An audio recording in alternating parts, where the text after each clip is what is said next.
قرآن پاک نے کہا یہودیوں پہ اللہ نے ذلت مسلط کر دی ہے، یہ ذلیل ہے، ان کا کوئی دیش نہیں، یہ جہاں انہوں نے قبضہ کیا ہوا نا فلسطین میں، یہ قبضے کی جگہ ہے اور ایک مٹھی بھر ملک ہے، شاید 60-70 لاکھ آبادی ہو اسرائیل کی۔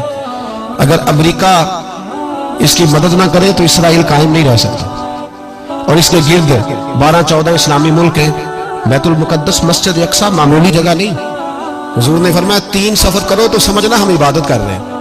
کون کون سے؟ فرمایا اگر بیت اللہ جاؤ تو عبادت سمجھ کے جانا، مسجد نبوی کی طرف جاؤ تو عبادت ہے، اور مسجد اقصیٰ کی طرف جاؤ تو یہ بھی عبادت ہے۔ اور فرمایا مسجد اقصیٰ میں جس نے ایک نماز پڑھی اسے 25,000 نمازوں کا ثواب ملے گا۔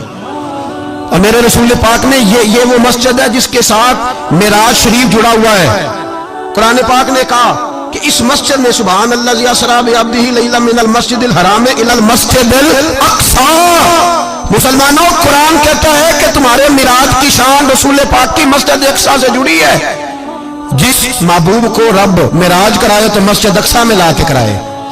وہ جگہ معمولی جگہ ہے، وہ معمولی جگہ ہے مسجد اقصیٰ۔ نبی پاک نے وہاں نبیوں کی امامت کرائی، 17 مہینے اس مسجد کی طرف منہ کر کے تیرے اور میرے رسول نے نمازیں پڑھی۔ چھوٹی جگہ ہے، اور پوری دنیا کا مسلمان اسے چاہیے شرم سے گڑ جائے۔ ایک امریکہ کا صدر بول کے کہتا ہے کہ اسرائیل کو اجازت ہے اسے دارالحکومت بنائے، اور مسلمان حکمران بیان دے رہے ہیں ظالموں لٹیرو، تم اپنی سیاستیں چمکانے کے لیے پہلے ایک دوسرے کو گالیاں دیتے ہو، پھر اکٹھے بیٹھ جاتے ہو نمبرنگ کرنے کے لیے۔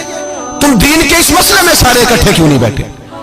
سارے پاکستان کے سیاستدانوں کو، علماء اور مشائخ کو چاہیے تھا ایک پیج پہ اکٹھے ہوتے، اکٹھے بیٹھ کے ایک بیان ہی دے دیتے، ایک بات ہی کر دیتے۔ پھر میرا سلوٹ ہے ترکی کے صدر کو، پھر میرا سلوٹ ہے ترکی کے صدر کو۔ عجیب بات ہے نا کہ اس کے پاس ایٹمی طاقت آپ سے کمزور ہے، آپ کی تگڑی ہے۔ اس کے پاس جو فوجی طاقتیں ہیں وہ اپنی جگہ پر آپ کی فوجی طاقتوں کا لوہا مانتی ہے دنیا، لیکن پھر مجھے کہنے دو نا، میدان میں بندہ ایٹمی طاقت سے نہیں لڑتا، ایمان کی قوت سے لڑتا ہے۔ وہ بول اٹھا ہے نا، کیا کر لیا اس نے اپنی پارلیمنٹ سے خطاب کیا۔ اس نے بہت عرصہ پہلے کہا تھا مسجد اقصیٰ میری خواب میں آئی تھی، اور رو کے کہتی تھی آئے مجھے کوئی صلاح الدین ایوبی کا ماننے والا، کوئی آئے مجھے بچائے۔ کہتے میری خواب میں آئی تھی اور روتی تھی، کہتی تھی کوئی آئے۔ اور ایک شاعر نے کہا ہے مسجد اقصیٰ نبی پاک کو بھی بلاتی ہے، کہتی ہے ایک بار پھر طیبہ فلسطین میں آ، راستہ دیکھتی ہے پھر مسجد اقصیٰ تیرا، ایک بار پھر سے طیبہ سے فلسطین میں آ، راستہ دیکھتی ہے پھر مسجد اقصیٰ تیرا۔ کوئی بول رہا ہے نہیں اتنا مقدس مقام، چھوٹے چھوٹے بیانوں، کہیں اکٹھے ہو جاؤ، پیش کوئی کر رہا ہوں بڑی جلدی۔